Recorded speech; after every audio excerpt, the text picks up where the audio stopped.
Europe 1 et vous, 11h, 13h, Olivier Delagarde.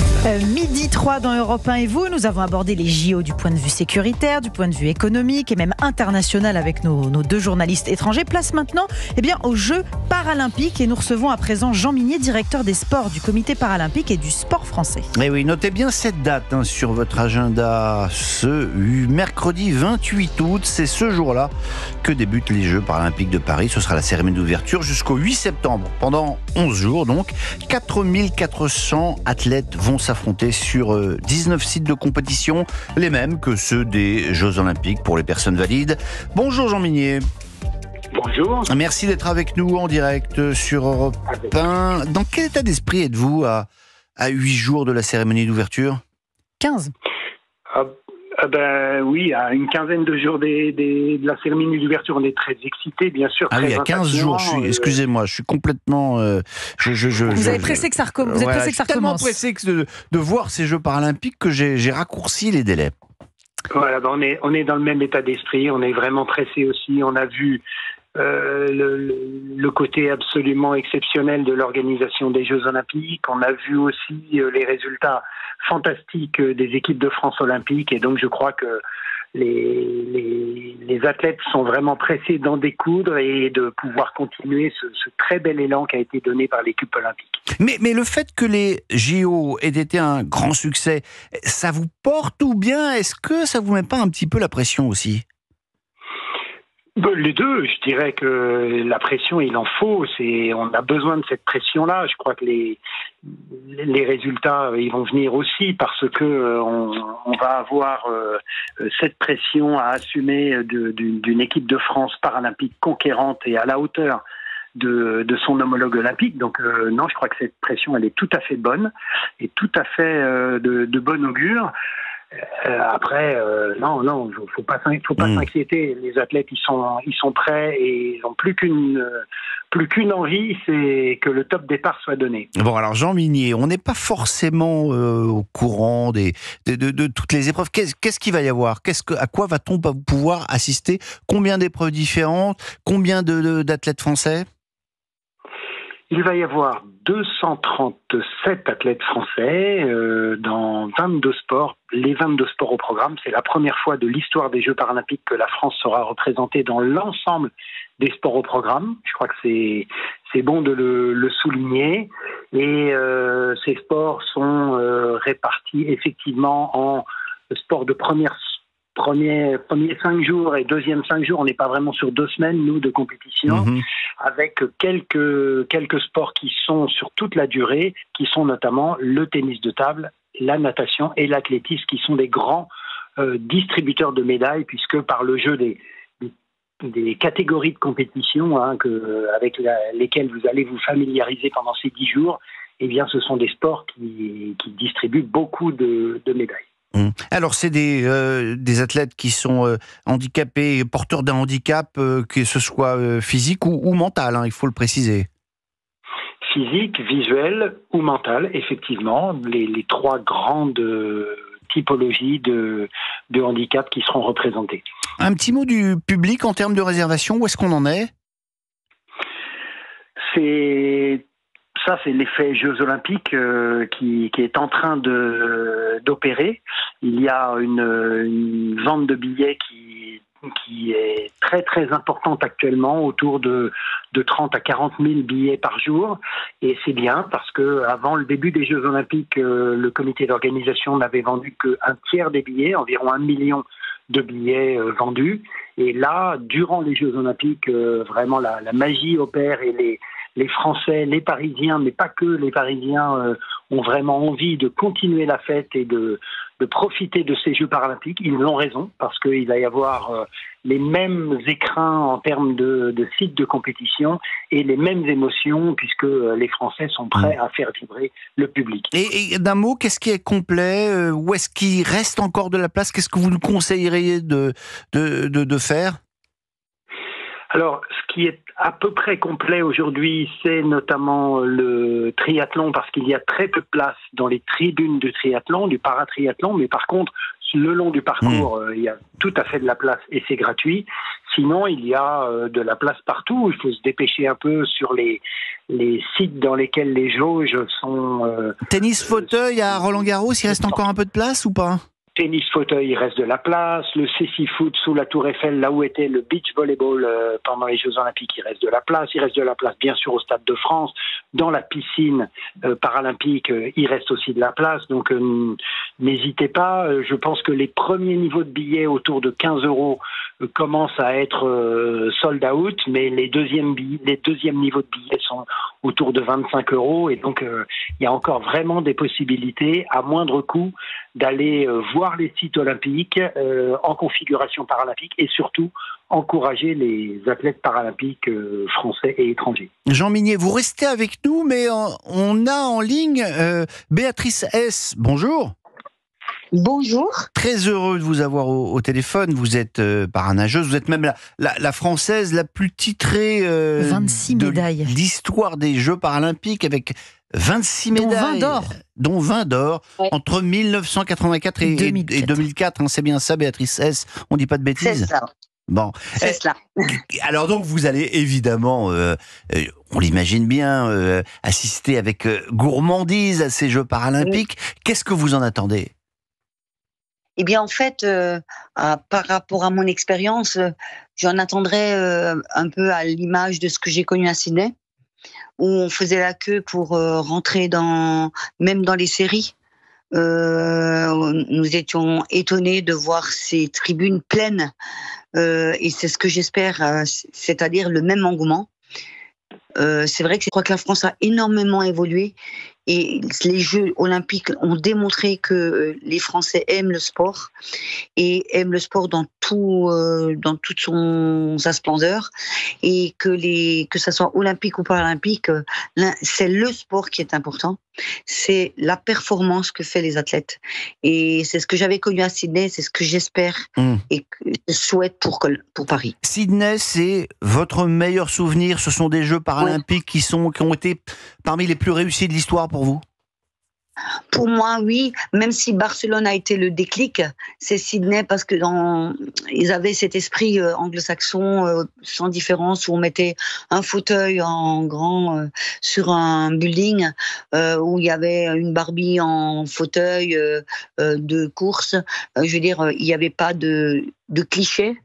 Et où effectivement, moi j'étais nageuse, la natation étant comme roi, c'était très très très populaire. C'est là où j'ai fait un petit peu, on va dire, le lion marchand, parce que je faisais jusqu'à... Vous avez fait une jackpot, vous avez fait 7 médailles.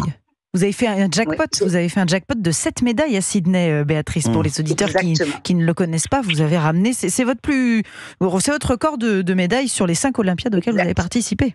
C'est là où j'étais au top de ma forme, effectivement, avec les records paralympiques, dont un existe encore.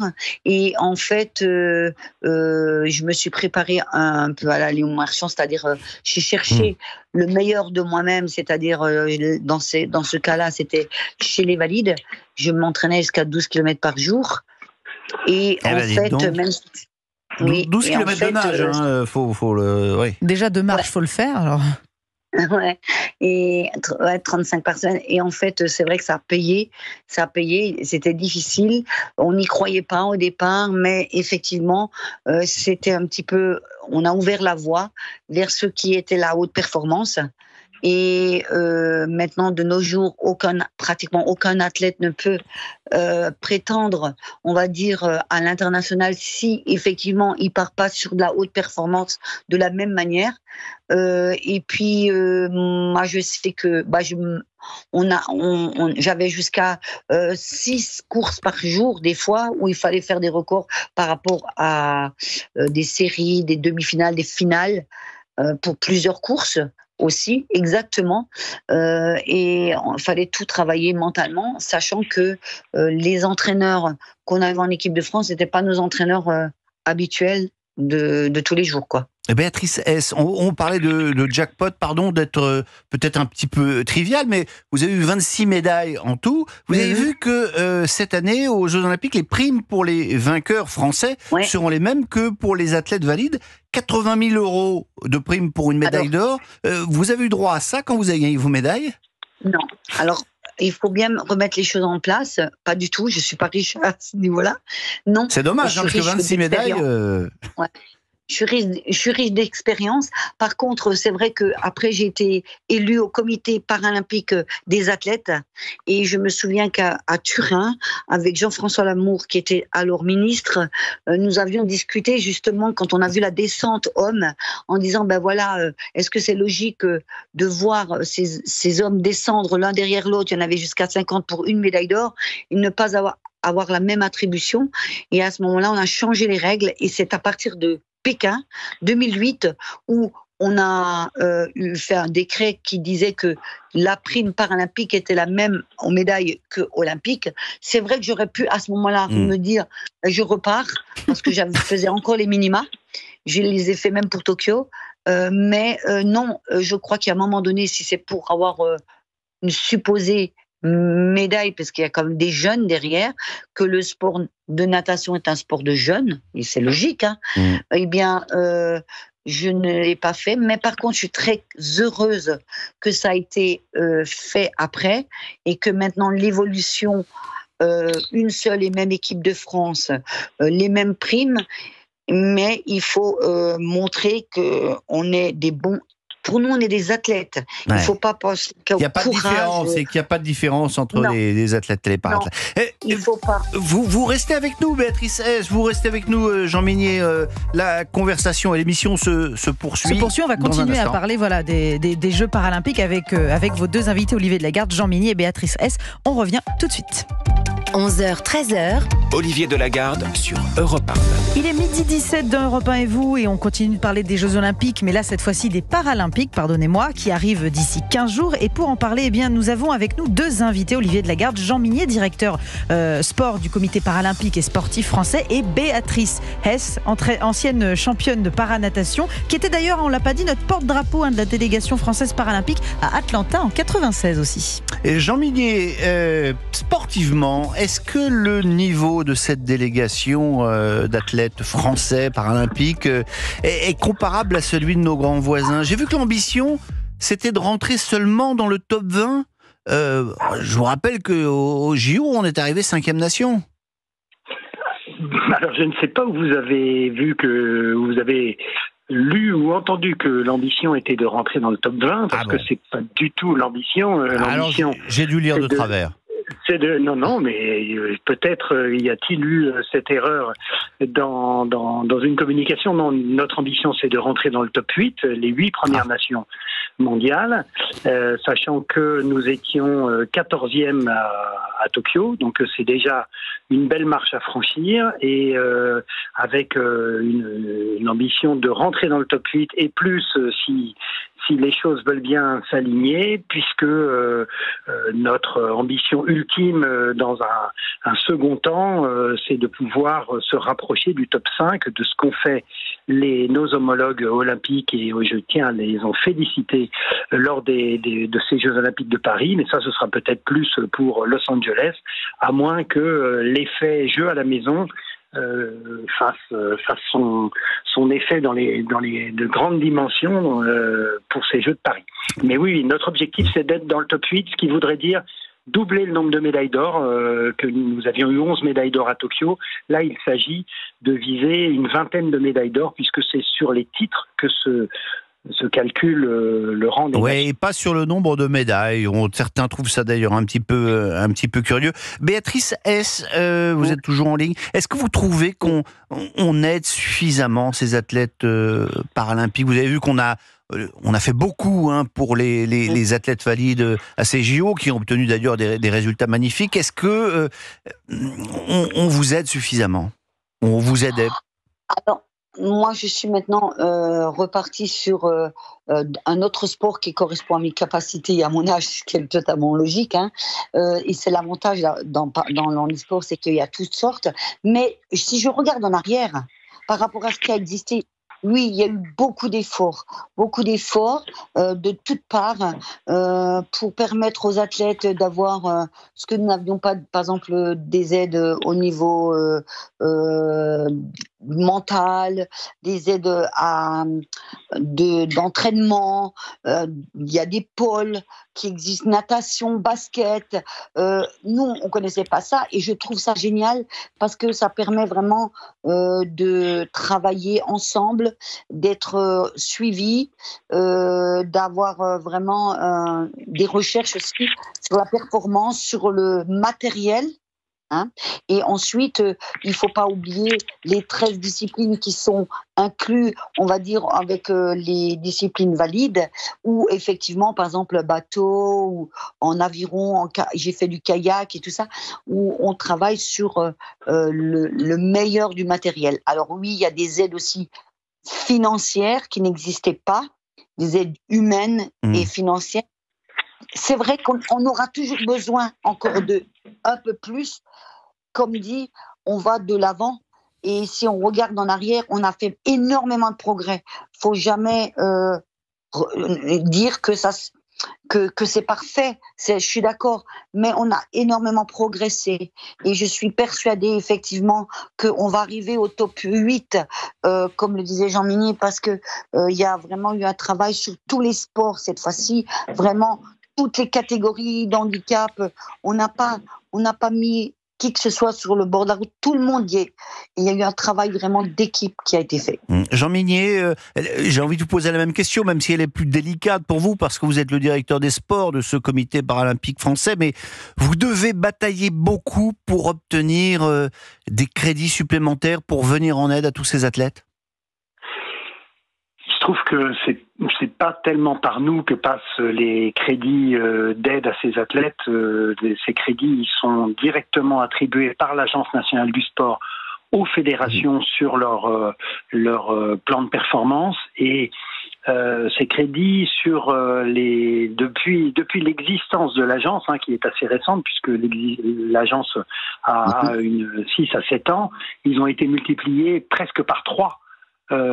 Sur l'aide aux athlètes paralympiques. Donc les efforts ils sont faits. Les athlètes aujourd'hui paralympiques, je crois, n'ont pas à rougir en termes d'aide socio-professionnelle, d'aide pour pouvoir aller sur des compétitions de référence, etc. par rapport à la plupart des athlètes olympiques, même si bien sûr il y a quelques sports olympiques dont on sait qu'ils sortent du lot en termes de moyens financiers, mais les athlètes paralympiques aujourd'hui sont totalement considérés par les pouvoirs publics et par l'Agence nationale du sport. Et vous allez en voir les résultats à Paris. Je crois qu'ils sauront se servir de cette aide-là pour être performants. Bon, et puis il y a évidemment une dimension dont on doit parler, parce qu'il y a une dimension extra-sportive, Jean Minier, celle d'une plus grande visibilité, d'une meilleure intégration des personnes en situation de handicap. C'est aussi ça qui va se jouer à l'occasion de ces Jeux paralympiques. Oui, je crois que ça c'est essentiel en termes d'héritage, puisque on espère bien que ces Jeux, au-delà des résultats qui seront faits et de l'envie que cela pourra donner à des jeunes ou moins jeunes de se mettre au sport, c'est sûr que notre société a aussi besoin d'évoluer sur le plan de la prise en compte des personnes à besoins spécifiques et des personnes singulières. Et je crois que la meilleure des façons, et vous allez voir que ça va fonctionner, de casser ces codes, c'est comme vous venez de le faire ce matin, de donner la parole à des athlètes et à des anciens athlètes, comme Béatrice Hess, la plus médaillée des athlètes françaises de l'histoire des Jeux paralympiques. Eh oui, on est très fiers de l'avoir en ligne. Voilà. Ce sont ces athlètes-là qui ont toujours fait bouger les lignes. Ces athlètes, donnez-leur la parole et vous allez voir qu'ils vont absolument transformer le regard qu'on porte sur eux, parce que ce sont ni plus ni moins nos concitoyens et nos pairs. Bon, alors Béatrice Hess, oui. Évidemment, on parlait de la dimension extra-sportive, c'est très important ces Jeux paralympiques pour tous ces athlètes en situation de handicap, mais pour toutes les personnes en situation de handicap dans la société, qui se sentent tout d'un coup un petit peu mieux considérés, peut-être plus visibles dans notre société? Moi, je dirais que c'est même pour tout le monde. quelle que soit la personne qui a un accident de la vie, un problème, à un moment donné, il va se rendre compte qu'en fait, personne n'est au bord de la route. Et c'est vrai que nous, les athlètes qui avons réussi, on a ce devoir de transmission, ce devoir de motivation, comme le disait, et en fait, c'est ce qu'on fait. On explique. Je crois que même une personne qui se dit valide à un moment donné et qui est un peu obèse ou qui a un problème de mal de dos va dire moi aussi, je peux faire du sport, moi aussi, de l'activité sportive, bien sûr, et puis à son niveau, va réussir, va avoir sa réussite. Moi, je pense que c'est ça. Là, on va gagner là-dessus. C'est qu'en fait, on est tous égaux à partir du moment où on se donne les moyens et qu'on est motivé par d'autres pour y arriver. Alors, il y a évidemment l'image dans la société. Il y a peut-être aussi des progrès techniques qui sont réalisés grâce au sport olympique. En matière de matériel, il y a eu des grands progrès qui ont été réalisés. Béatrice Hess ?